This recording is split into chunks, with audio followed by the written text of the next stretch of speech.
Moments with God, a time of reflection for every day.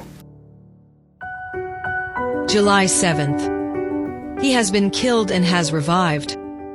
But the father said to his servants, "Bring forth the best robe, and put it on him.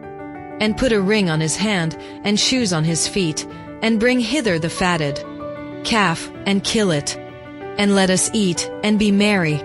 For this my son was dead, and is alive again. He was lost, and is found." And they began to be merry. Luke 15:22-24.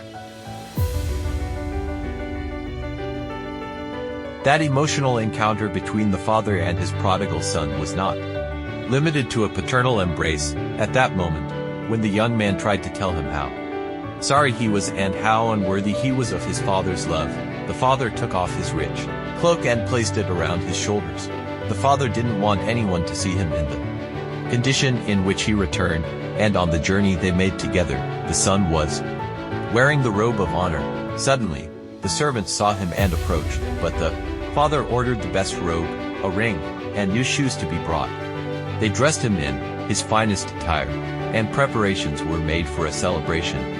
Almost no one understands the joy in the father's heart, because no one saw the tears he shed in loneliness and the sleepless nights for his lost son. No one saw every agonizing suffering, and now that things have changed, and the son has returned, the sadness has disappeared, and a banquet has been arranged to welcome the one who was lost. How tender is the father's treatment of his once rebellious son. He doesn't call him out for his mistakes or the squandering of his possessions, but welcomes him into his arms. His love isn't limited to an embrace. He receives him with honors as if he had returned from a great mission, like a war veteran returning from the front lines. The celebration seemed to be for a recovered hero, not one who had been lost. Because God is pleased to see his children make the decision to return home.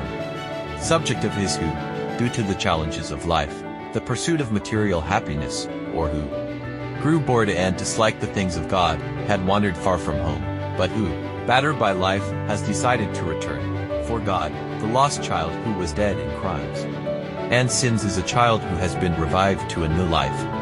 The son who causes pain in God's heart because he is losing himself in ruin and misery, and because he is a slave to Satan in the sins that distance him further from the Lord. When that son finally returns to God, God receives him with the greatest of hearts. This son who has grown weary of the life of the world will now be a faithful servant of God's justice. Perhaps the church doesn't honor your return, or there are always tongues whispering and murmuring about your past. Pay no attention, for they too are lost. Return to the Lord, and rejoice the Father's heart, and his joy will be implanted in your life.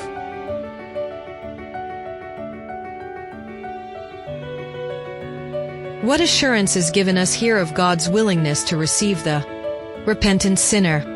Have you chosen your own way? Have you wandered far from God? Have you sought to feast on the fruits of transgression, only to find them turning to ashes on your lips? And now, with your wealth wasted, your life's plans frustrated, and your hopes dead, do you feel alone and abandoned?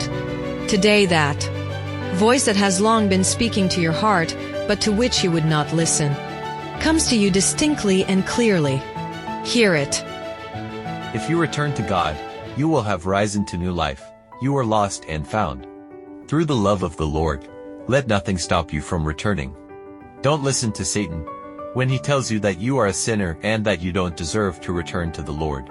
Simply return, and God will not receive you as a day laborer, but as his child. Amen.